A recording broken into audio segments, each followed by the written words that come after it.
lo que estás evaluando, aunque lo estés contando, es de una percepción subjetiva. Ah, ya, está bien, gracias. Y esto es independientemente si es probabilístico o no probabilístico, ¿no? Exactamente. Gracias, gracias. ¿Qué más?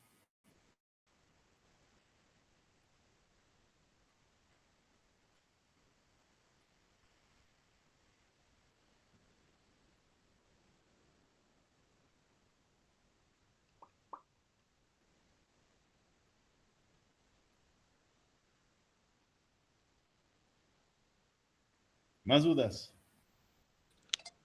Dice, yo tengo una duda respecto a cuándo usar la fórmula chica y la fórmula chica y la fórmula grande. Ya. Un amigo me comentó que puede que se podía hacer a partir de 300,000, pero no, y en los videos que usted proporcionó en Moodle decía a partir de 500,000. ¿Te acuerdas lo que hicimos en clases? Sí. Ok, les mostré cuándo era 500 y cuándo era 300, ¿te acuerdas? No, no mucho, licenciado, por eso la pregunta. Ya, a ver, espera un rato. A ver, les había comentado, mientras busco, que 300,000 funciona cuando las variables se mantienen en los criterios por defecto. Si los mantengo con los criterios por defecto, a partir de 300,000, ambas fórmulas, de 300,000 para arriba, ambas fórmulas me dan resultados iguales. Pero si modifico los valores, los parámetros, entonces pequeñas fluctuaciones ya no funcionan para 300,000. Y ahí es donde otros autores dicen que es 500,000. Vale, vale, está bien, dice. ¿Está bien? Entonces, si hay modificaciones en los parámetros, digamos, si pones un nivel de confianza de 96, 97, los modificas, entonces tienes que pensar automáticamente en 500,000. Ya, y si fueran menores, Es igual, para arriba o para abajo, ¿no ve? Cualquier diferencia con respecto al valor por defecto. ok, ok, dice. ¿Qué más?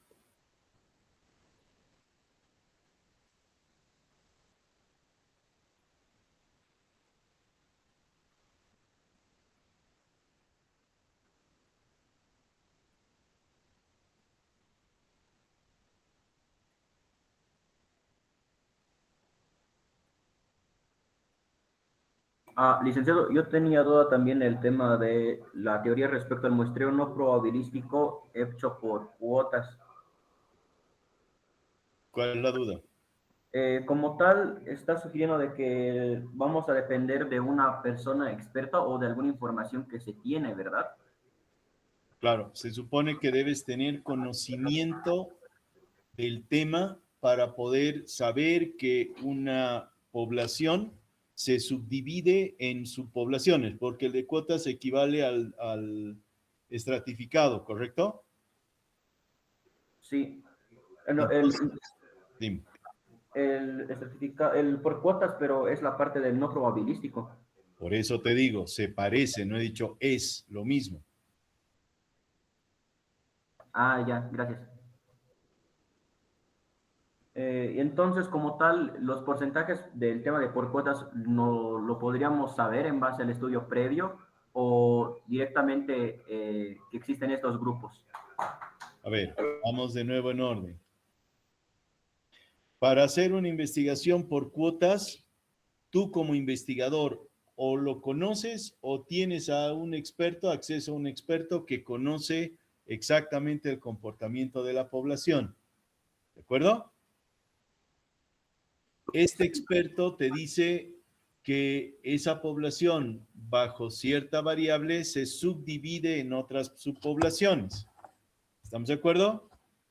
Sí, Y ahí o el investigador o el experto al que se consulta te da un criterio de qué tamaño de población tiene o qué tamaño de muestra sería representativo para tu investigación. Ah, ya, directamente en base a eso. Sí. Ok, gracias. Por ejemplo, el tema del ejercicio del semáforo, que lo hemos avanzado la otra vez, del semáforo que hablaba, Ujú. en ese caso, ¿podríamos determinar un criterio de por cuotas no probabilístico? No. ¿Basado en qué variable pondrías cuotas? Tal vez en el tema de la situación laboral, el caso de los estudiantes, trabajadores independientes. ¿Y qué diferencia crees que tenga una persona que trabaja con una que estudia con respecto al semáforo que habla? El tema de los horarios, tal vez el horario de entrada, ser un trabajador puede, incluso se puede dividir en eso mismo. Los trabajadores que trabajan en Sí, la en pero más es solo el horario, pero el horario ¿en qué cambia la percepción? en el número de frecuencias de personas que habrían circulando a esa hora. Pero ¿en qué cambia la percepción? Ah, de que cuando hay menos personas resulta menos molesto, en cambio cuando es varias personas es más tranquilo, no es, no, Pregunta, ¿el horario de un trabajador qué tan diferente es de un estudiante? no habría mucha diferencia. Entonces, Mm, cierto, entonces no sería por cuotas. claro, no hay, esa variable no aplica a cuotas. Ah, ya. O sea, Y no, perdón, esa variable no aplica a esta investigación, por lo tanto no tienes por qué dividir la población en subpoblaciones. y ni siquiera sería por dividirlo por el tema del horario de entrada. Pregunta, ¿hay mucha diferencia en el horario de entrada? Dependiendo al tipo de trabajo, a unos son a las 8, otros serían directamente a las 2, por ejemplo, el tema de los estudiantes y el de los trabajadores igual. ¿Y hay mucha diferencia en ese horario entre uno y otro? Sí habría. ¿Por qué? Es que al menos, por ejemplo, en la parte de los que son de la mañana, no es tanto el número de personas que pasan a comparación del de la tarde, porque aparte, ¿Seguro? ¿Has visto cómo es el tráfico a las 8 de la mañana o a las 7:30? sí, Y es muy diferente del de las 2 de la tarde. tan diferente no es. Entonces, Ya, entonces por cuotas no sería. Y en el tema de que fueran personas que directamente no viven ahí, es que no son afectadas por la parte de que no son del municipio de Cochabamba directamente, pero que asisten a Cochabamba para trabajar o para estudiar. de nuevo, sigue cambiando con respecto al que vive aquí. No, su perspectiva seguiría siendo la Entonces, misma. ¿para qué quieres que hacerlo si no hay? Ya, entiendo. Sería diferente como tal. El objeto del estudio, hacer esta parte, la percepción respecto a los semáforos, solamente nos centramos en el tema de la percepción, independientemente del tema de dónde viven y A demás. ver, lo que tienes que entender es, en la investigación que estás realizando, ¿la variable que propones es relevante o no? Eso es lo que tienes que analizar. Más allá de la metodología de muestreo que estés usando, esa variable es significativa para la investigación. Por ejemplo, a ver, mmm, el tipo de reloj que utiliza una persona sería diferente entre hombres y mujeres. El sexo sería una variable de interés para la investigación. Dependiendo del tipo de reloj, sí. No, no estamos hablando del tipo de reloj. En general, relojes. ¿Sería diferente la percepción de una mujer que de un hombre? La percepción, sí. No habría ninguna diferencia, ambos son para ¿Por ver qué? porque el objetivo principal del reloj es marcar la hora. Y sea hombre o sea mujer, van a tener la misma percepción. Sin embargo, una mujer normalmente se preocupa mucho porque las cosas combinen con su ropa, ¿no ve? Cierto. Entonces, ahí tienes una variable que puede tener alto impacto en tu investigación. La mujer se fija muchísimo en que combine y por eso se preocupa de que las manillas, no sé, podría tener varios relojes con manillas de colores diferentes para combinarlas bien con su ropa. En cambio, los varones solemos ser menos preocupados por la combinación y con un reloj ya está. ¿no ve? Combine mucho o no tanto y ya está. ¿Te das cuenta? Ah, cierto, gracias. Pero por ejemplo, esto no sería como muy, no subjetivo, sino como que dependería de las personas. Es decir, por ejemplo, una persona que es más joven, no le va a molestar tanto como una persona que ya es mayor y es un poco más sensible el tema de los semáforos que hablan. Podría ser, pero realmente le molesta a una persona que está caminando y que lo único que se entera del semáforo es el momento del pase de la calle. No como tal. ¿Ves? Entonces, no, pues, Ah, ya, está bien. Gracias. más dudas.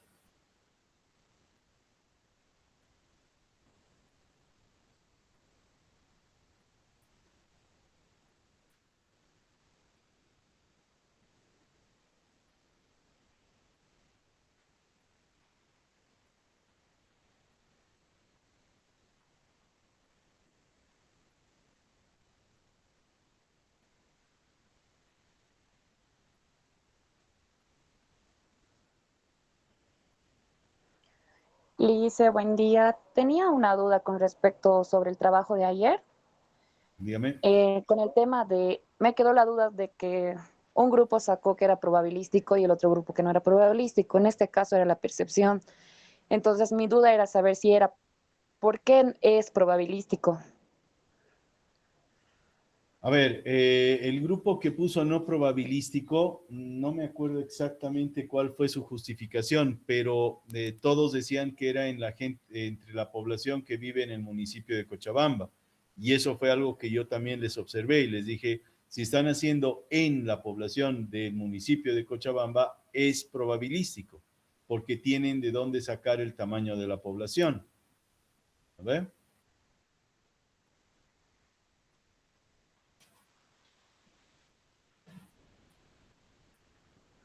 Está bien, licenciado, gracias. Listo. Si está alguien del grupo que puso no probabilístico y nos explica por qué lo justificaron así, nos ayudaría muchísimo. Ah, licenciado, es de nosotros la parte de no probabilístico. Yo era del grupo. Ya, ¿y Ah, por qué dijeron que era no probabilístico? Como tal, porque no tenemos un número exacto de cuántas personas de consumidores de hamburguesa o no consumidores están presentes, ya que, como se mencionó también, pasa que había hamburgueserías que estaban cerca de universidades y había estudiantes que no vivían en el municipio de Cochabamba, que al estar cerca de su universidad iban a comer al lugar, Ah, así que no se sabía. perdón, pero ustedes habían definido que su limitación, ¿no ves? Su delimitación era gente que vive en el municipio de Cochabamba. Entonces no nos interesa dónde está ubicada la hamburguesería en ese sentido, sino vamos a ir a la gente que vive en el municipio de Cochabamba.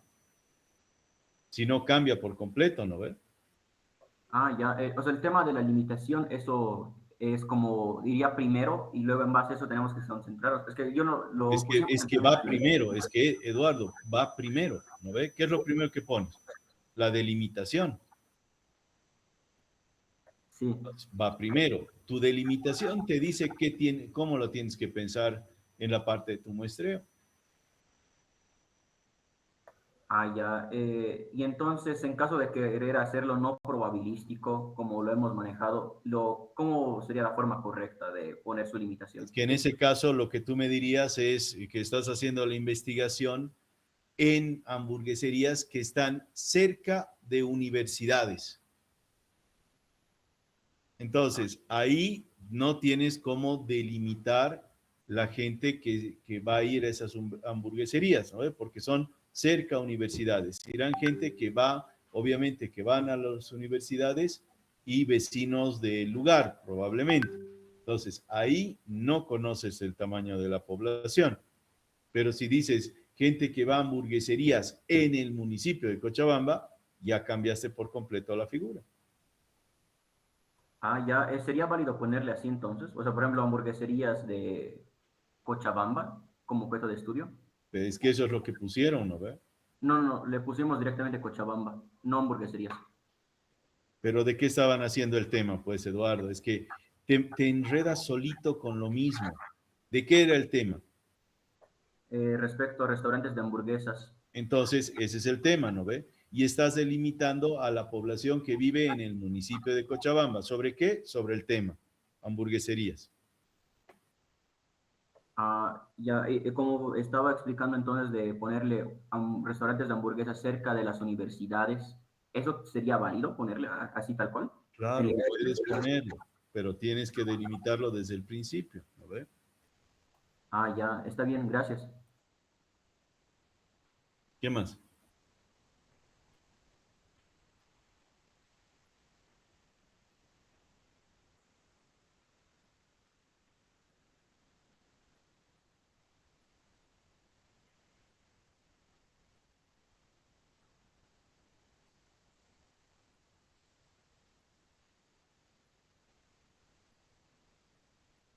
¿Más dudas?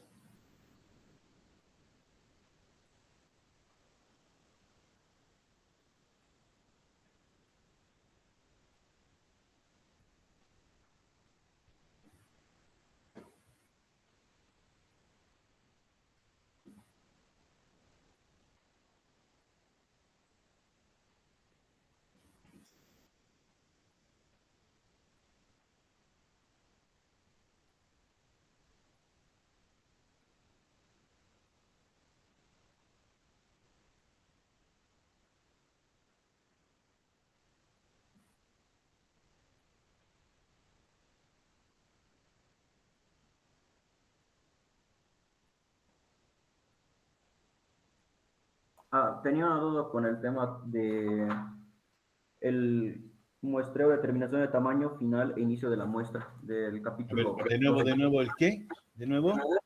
del tema del muestreo, determinación del tamaño final e inicial de la muestra. Así titulaba el capítulo del esquemita que hicimos. Que está en el libro. Sí, sí, específicamente con el tema de ajuste por falta de respuestas, que hablaba de un submuestreo, reemplazo o sustitución, en caso de que no haya una muestra que se ajuste con la investigación. Claro, pero ¿qué te dice el libro? A ver, ve con calma en eso. Porque básicamente lo que estás haciendo en esa primera etapa es trabajar con la prueba preliminar. Y eso tienen que tener cuidado, porque en el libro, si no estoy mal, no habla de una prueba preliminar.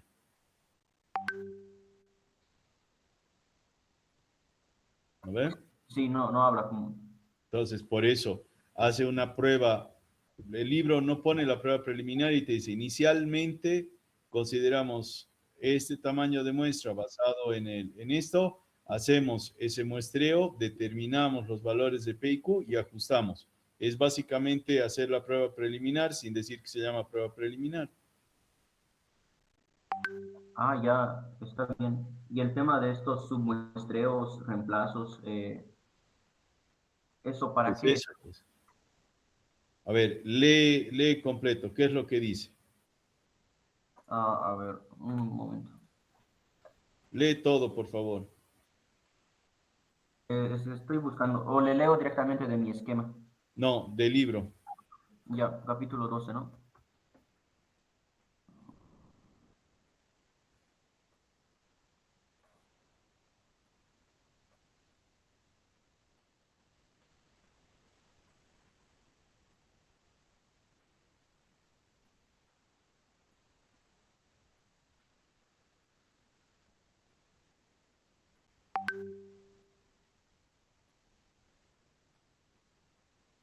Está, ajuste por falta de respuestas.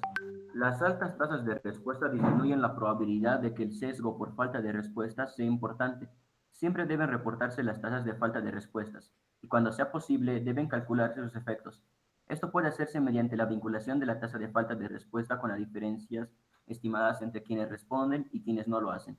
Información sobre las diferencias entre los dos grupos puede obtenerse de la misma muestra. Por ejemplo, es posible extrapolar las diferencias encontradas a través de la repetición de llamadas o efectuar un seguimiento concentrado en una submuestra de quienes no respondieron. Otra alternativa es calcular tales diferencias a partir de otras fuentes.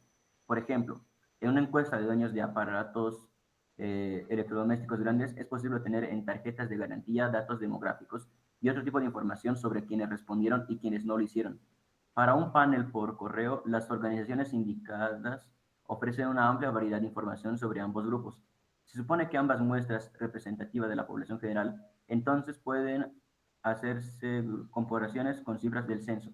Incluso si no es posible calcular los efectos de la falta de respuestas, deben hacerse algunos ajustes durante el análisis y la interpretación de datos. Las estrategias disponibles para hacer ajustes por el error por falta de respuesta incluyen un submuestreo de quienes no respondieron, reemplazo, sustitución, estimaciones subjetivas, análisis de tendencias, ponderaciones simples e imputaciones. Y ahí está hablando de los demás. Ya, pero es que te has saltado de una cosa a la otra.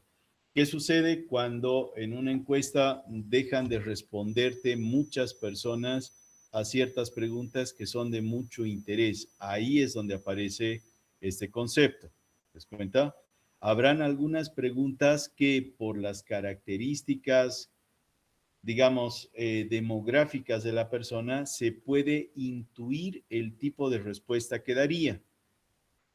Entonces, si puedo hacer, ahí es donde aparece el concepto de reemplazo o complementación de respuesta. Pero este es un modelo mucho más complejo estadísticamente hablando, por eso no lo toco acá. Esto deberían trabajarlo en investigación de mercados 2, porque tienes que analizar cuál es el error que se está presentando en los resultados de tu muestra basados en la no respuesta. Habrán personas que no te responderán debiendo responder. Por ejemplo, un fumador que no te dice la marca. Entonces, como te dice el libro, si tú haces un análisis de todos los fumadores que te dieron una determinada marca y tienen ciertas características demográficas, yo podría intuir que un grupo de personas que tienen esas características fumarían determinada marca. ¿Te das cuenta? Sí. Y eso es complementación. O puede haber un elemento de sustitución, que es cuando te han respondido una cosa, basado de nuevo en ese modelo, tú puedes sustituir su respuesta. Pero esto ya son análisis estadísticos mucho más avanzados, para lo cual necesitamos, en realidad se necesita hacer un estudio más profundo que deberían hacer en investigación de mercados 2. Y de hecho ustedes deberían trabajar eso con mucho de estadística. Y como su estadística está en menos de básica, por eso no entró ese elemento. Así que déjenlo ahí y simplemente revisen quiénes les respondieron y quiénes no. Y si te faltan respuestas en una pregunta muy importante, pues tendrás que aumentar el tamaño de la muestra, eliminando a los que no respondieron para tener un tamaño que tenga significado estadístico en tu muestreo. Ok, muchas gracias, licenciado. ¿Listo?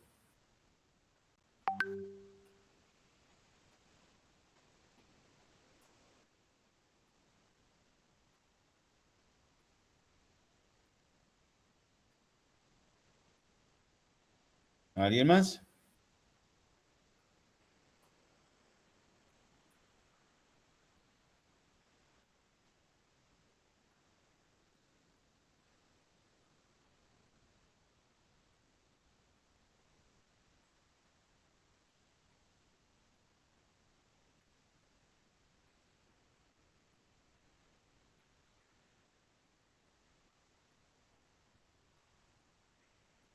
Lice, creo que ayer mencionó que alguien tenía que hacer el acuerdo de la técnica proyectiva. Sí, solo que en virtual no nos va a funcionar bien. Vamos a ver si mañana podemos hacerlo en clases bien.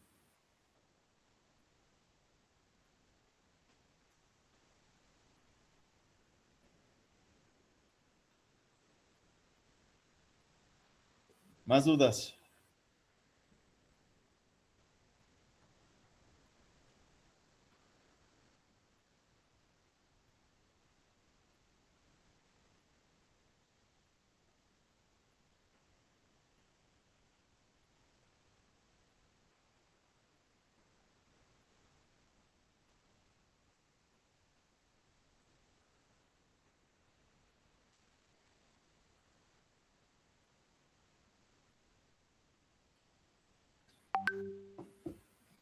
Ok, un favor, resuelvan los ejercicios que les dejé en ese Word que les mandé, en ese archivo que les mandé, y resuelvan ahora y mañana analizamos dudas que puedan haber sobre los ejercicios que se plantearon, ¿de acuerdo? Está bien. Listo. Entonces, quedamos hasta aquí y nos veríamos mañana con esas dudas. ¿Listo, chicos? Que les vaya muy bien. Hasta luego, licenciado. Hasta luego. Pero, licenciado. Hasta luego, licenciado. Chao, buenos días.